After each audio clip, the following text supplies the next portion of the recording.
So, this is a virtue ethics approach to narratives on Karbala. I think to most of us, to say that there is a deeply ethical dimension to the martyrdom of Imam Hussein, his family, his companions at Karbala, is to indicate the obvious. Worldwide, most Muslims interested in the narrative have found it to be a perfect example of the distinction between those motivated by power, greed, and fear versus those motivated by love, loyalty, and honesty.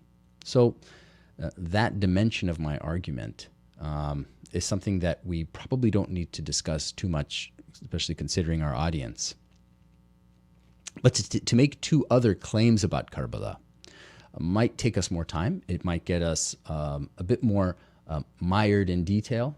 The first of those claims is that the events at Karbala illuminate our modern situation. And I say that with an awareness of my position as someone who grew up in the United States in the 21st century, someone who grew up and lived through decades of wars, multiple wars, but didn't really witness any of them firsthand. Nor did those wars affect my own life or well-being, and that's true for most Americans. Like most Americans, I have had the privilege of being completely sheltered, and for those in my position, Karbala might help us have a picture of the value of the traditional warrior in a setting where now war seems to be always present, but then the traditional warrior is mostly absent. And I'll come back to this, however briefly, later. The second thing, the second issue that Karbala helps us understand and appreciate is the way that moral reasoning might have worked in early Islam. We're often thought to think technically about issues, whereas it's relatively clear to me that the Imam and his companions were thinking in terms of virtues. They were thinking about who they are and the expectations that exist for who they are, rather than thinking about, let's say, a categorical imperative, ethical calculus, or some sort of universal or revealed law, or anything like that. If that's the case, then maybe Karbala can help us implement moral reasoning in our lives in a way that is more holistic, organic, in a way that's more human than what we see in our current paradigms. So with that in mind, I'll begin with an inscription, and it's described in the Maqtal al-Hussein of the Hanafi scholar from the 12th century, 6th century Hijri, Al-Muwaffaq ibn Ahmad al-Khwarizmi. He reports that it was inscribed upon the sword of Imam Hussein, peace be upon him, the following: the stingy one is ever blameworthy, al-bakhil madhmum. The covetous one is ever deprived, wal-haris mahrum. And the envious one is ever afflicted, wal-hasud maghmum. In other words, if you suffer from stinginess, if you suffer from covetousness, if you suffer from envy, those vices put you in a constant state of either blame, feelings of deprivation, or feelings of sorrow. And this is said to be kana maktuban ala sayf al-Hussein, that is, inscribed upon the sword of Imam Hussein. Now, let's set aside whether this is historically accurate or not. That actually doesn't matter. And one of the things that I like to do in the book is to think about the message that the writer of these of the Maqtal, or the recorder of history, is trying to get across. Because if you were to take all the different accounts together, I mean, it might not add up.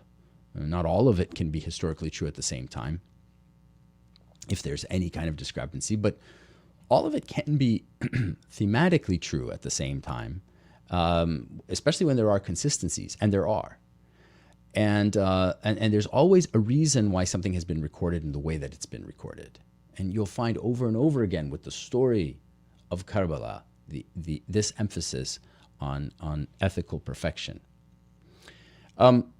What you're seeing here in what Al-Khwarizmi describes is that the message of Imam Hussein is a message that corresponds to a virtue in the book that I translate as nobility, namely Karam. Karam is a comprehensive virtue, and that's how it's described by these writers. It encapsulates all of the virtues that are possible for a human being to have in an early Arabian Islamic context, the context in which Imam Hussein lived. I say Arabian Islamic because, yes, Islam emphasizes Karam, but of course, before the Quran, Karam had these meanings as well. A person who has Karam is obviously not stingy. In fact, one can translate the possessor of Karam, who's called the Karim, as a generous one. Though I would say that it's the kind of generosity exuded and displayed by a noble person. It's a function of nobility, in that such generosity is precipitated by nobility. And in that, the noble person can be identified by never being stingy. Nor is the noble person covetous, because of their contentment with what they have, their satisfaction with the state of things. And the noble person, who must be aware of his or her own nobility, wouldn't be envious of others. After all, why would someone who's noble and has a high status envy others?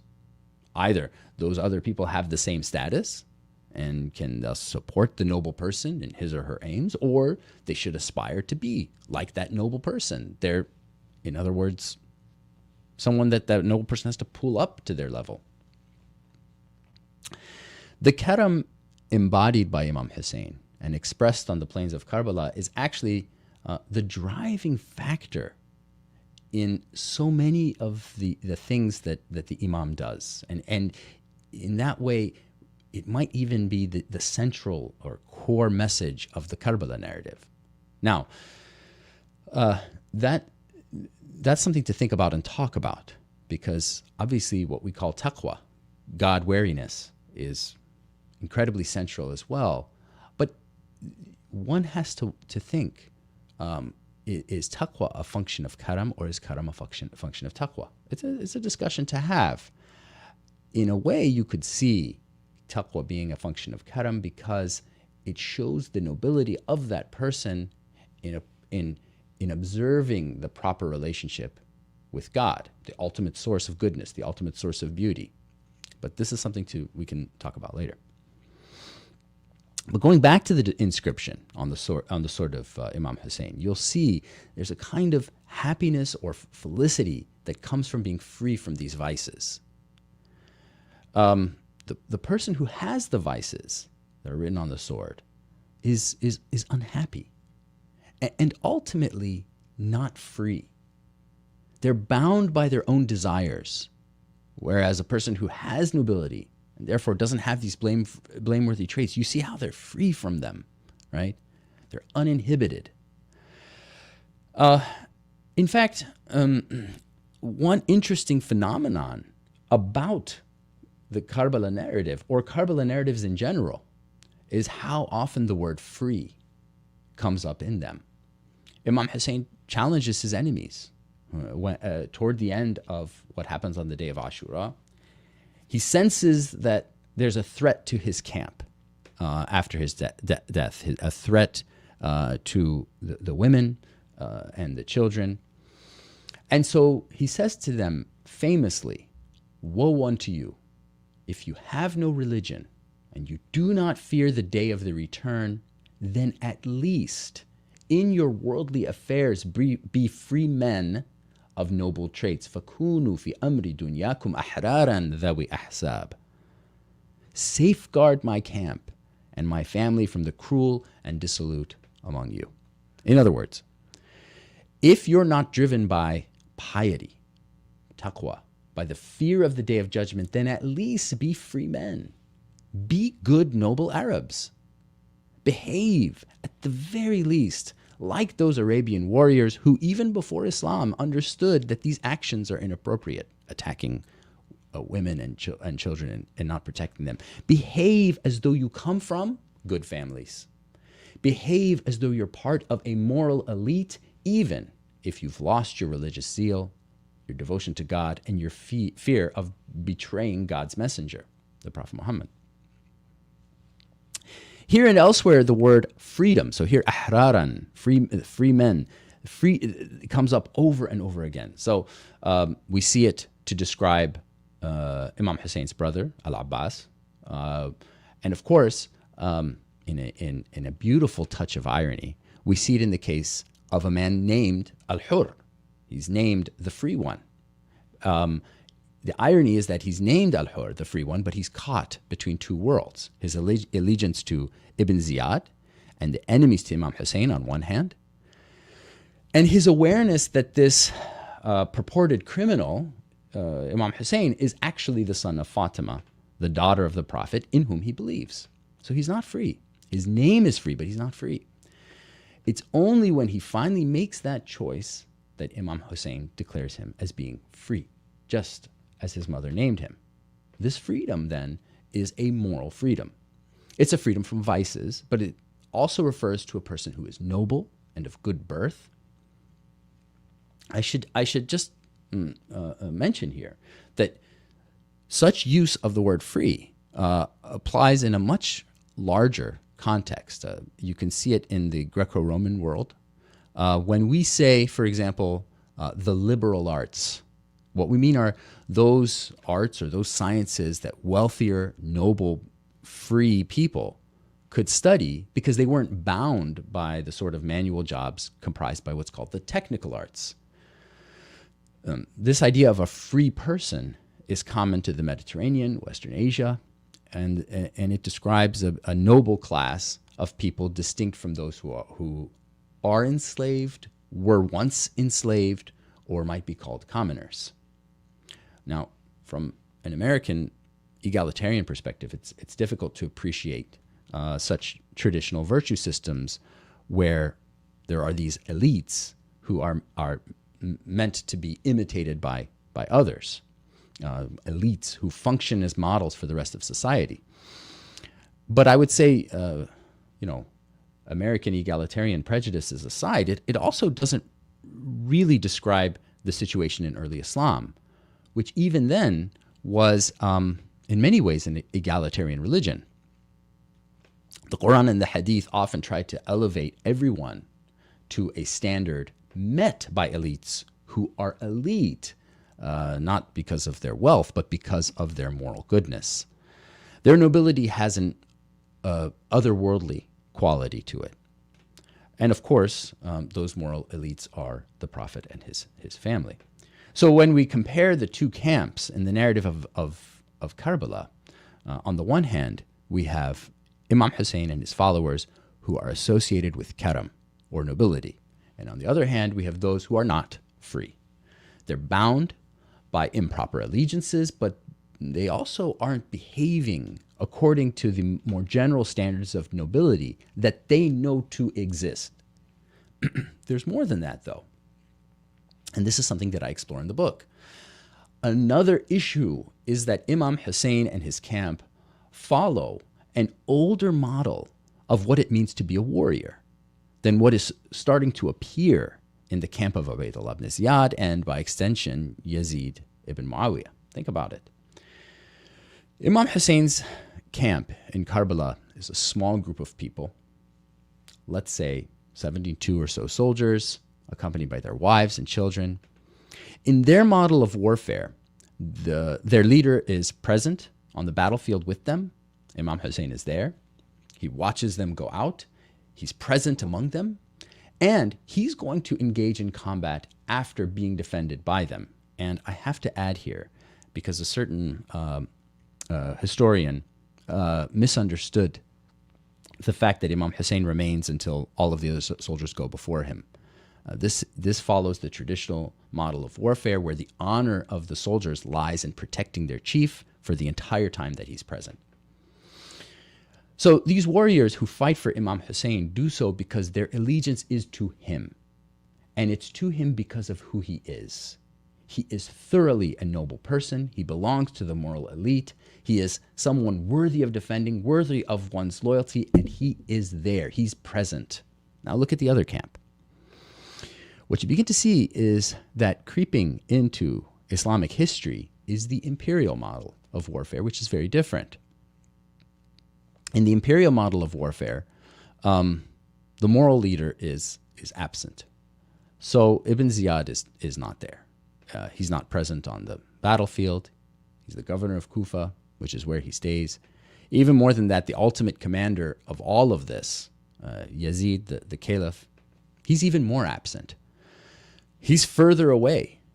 He's in Damascus. And the soldiers who fight aren't really motivated by anything moral in their leader. They're motivated by wealth. And they say this themselves. There are accounts, such as the account of that detestable soul Sinan ibn Anas, who murdered Imam Hussein and declares himself, "Weigh down my mount with silver and with gold, for I murdered the king, the best of humanity, best in terms of both mother and father." So in other words, he's very aware that monetary reward, and in the case of some others, fear of retribution, has created this sense of obedience, but obedience to whom? To absent leaders. And as I point out in the book, this creates a very different kind of warfare than what you see on Imam Hussein's side. For Imam Hussein's followers, the driving factor in their efforts is often love and mercy.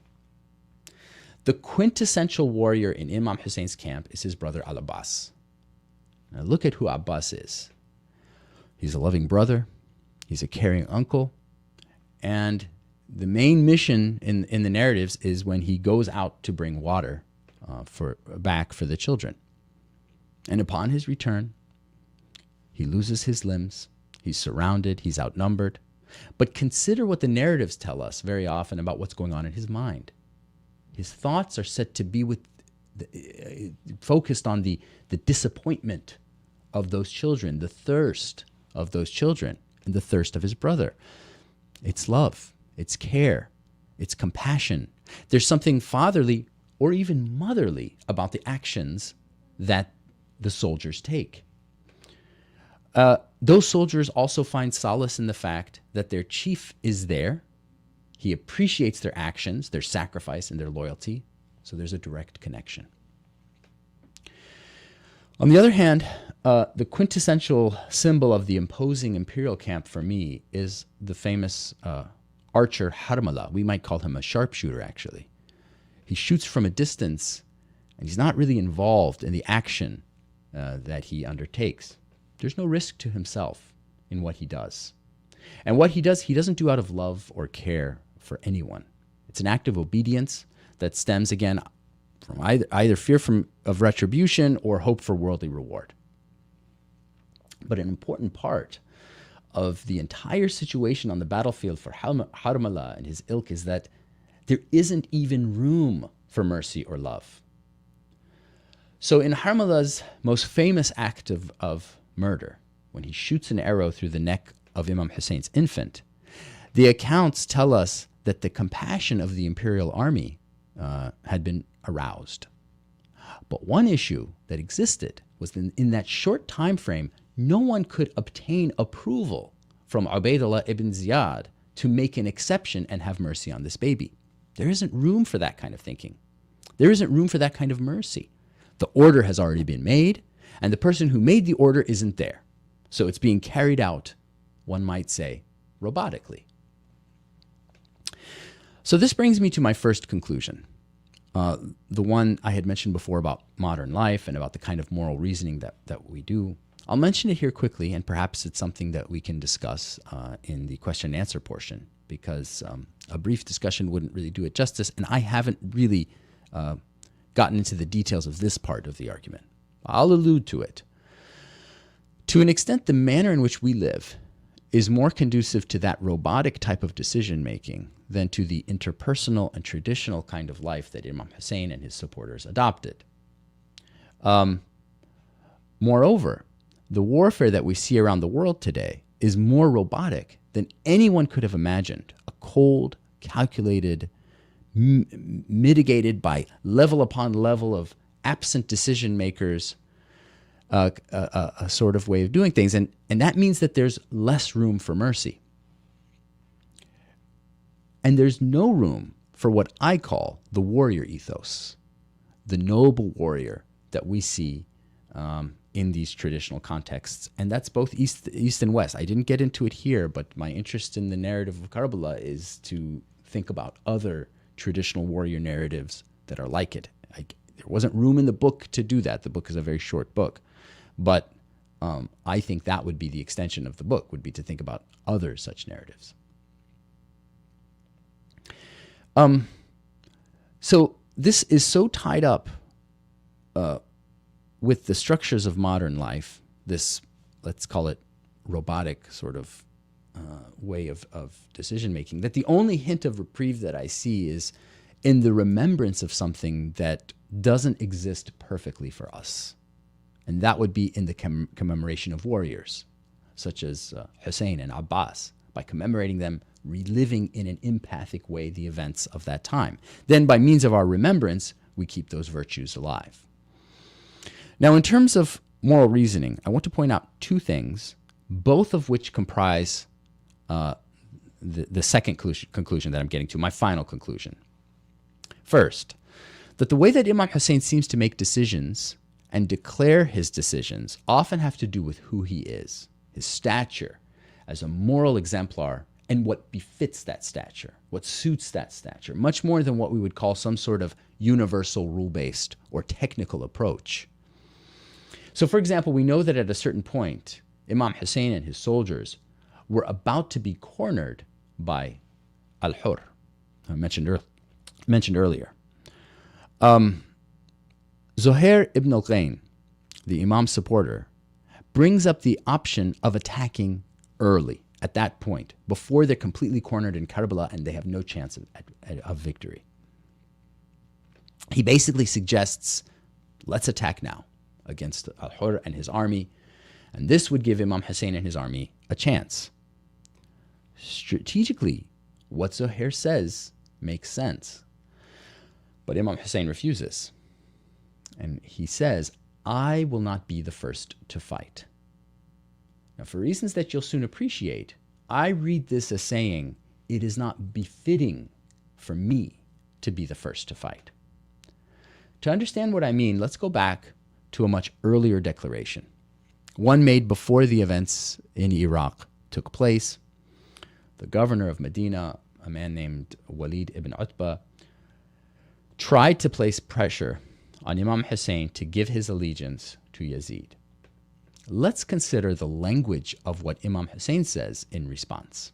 أيها الأمير إن أهل بيت النبوة ومعدن الرسالة ومختلف الملائكة وبنا فتح الله وبنا ختم الله ويزيد رجل فاسق شارب الخمر قاتل النفس المحرمة معلن بالفسق ليس له هذه المنزلة ومثلي لا يبيع مثله. Let me translate. O governor, we are the household of prophecy and the treasure trove of divine messengership. We're the location of the coming and going of angels. Through us, God began it all. Through us, God has sealed it all. Yazid, however, he's a transgressing man. He's an imbiber of wine, a killer of the forbidden soul, in other words, a murderer, overt in his transgressions. This status, هذه المنزلة, does not belong to him. And one like me, مثلي, does not pledge allegiance to one like him, مثله. First, he describes who he is. Imam Hussein. He says, this is who I am. And how does he describe who he is? He places himself as part of the quintessential moral elites of God's religion. Then he describes who Yazid is. And in that language, what we see is that he and his family, Imam Hussein and his family, are the standards to follow, and Yazid is not observing that standard. The Imam Hussein and his family, they're the beginning to an end, to what we can decide is right and wrong. They're the opening and they're the closing. In other words, we could say they're the mean. They're the moral mean. They're the definition of moral uprightness. Yazid, on the other hand, is someone who has gone beyond the mean. He's transgressed. He's a fasiq. Fasiq meaning he's a transgressor. He's overridden it. He's overreached it.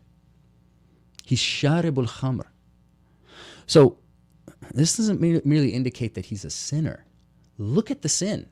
Look at the sin that Imam Hussein he's chosen, right? It indicates that Yazid obeys his passions. In obeying those passions, he doesn't make wise decisions. This leads him to become an unjust person, and, as Imam Hussein says, a murderer of the innocent. He does these things openly and brazenly, which means that he doesn't see them as evil. Yazid doesn't recognize the very standards of nobility and noble action that were confirmed by the Quran. This renders him unworthy for the rank that he proclaims, the rank of the leader of the Muslim community. But when we get to the core of what Imam Hussein is saying, he says, someone like me does not give allegiance to someone like him. Someone like me. That's important. What it means is that tied to Imam Hussein is much more than a kind of cause and effect analysis of what will happen based on any pledge of allegiance that he might give. This isn't some sort of like calculation. There are certain things that befit the moral exemplar, and there are certain things that just cannot be expected of someone who has that status. This is something that cannot be done. And I think that when it comes to starting the fighting, that's a similar type of decision. And we see this decision, this kind of decision making over and over again at Karbala. It's something that I cannot do. It's not within me to do that. It's not that the person lives by a code, because if we say a person lives by a code, we imply a series of rules that a person must always follow. That puts the code in the elevated position. But in this model, the person is in the elevated position. The person, their qualities. After all, God has divine names, and the moral person, the godly person, has noble qualities. Those noble qualities determine at any instance what that person senses, intuits, or knows that they can or cannot do, should or shouldn't do. And I see the followers of Imam Hussein as having learned that from him when they give everything and are willing to give everything on the day of Ashura. When his soldiers, his sons, his nephews, his brothers are willing to give absolutely everything to support him, what they're really ultimately doing is saying, in me, you can see a reflection of his nobility. Look at me, and you will see him. That's a very different matter from someone abstracting rules that can be applied whenever there's conflict or warfare. It's different because the exemplar must be known, or in this case, be there. You have to know him. You have to see him. You have to learn from him. This is, by the way, why things proceed so naturally for Imam Hussein's sister Zainab. She has seen him. She has seen their brother Hassan, their father Ali, and their mother Fatima Zahra. This is why the transition between brother and sister is so fluid. Why the thematic connections are so constant and strong between what happens before and after the murder of Imam Hussein at Karbala. She assumes his position once he's martyred. She's able to do what he would do in that situation because of the mirroring that happens when you focus on a person's virtuous quality, learn from them in that way. So I hope some of this has been helpful, and I look forward to any questions you might have. Thank you.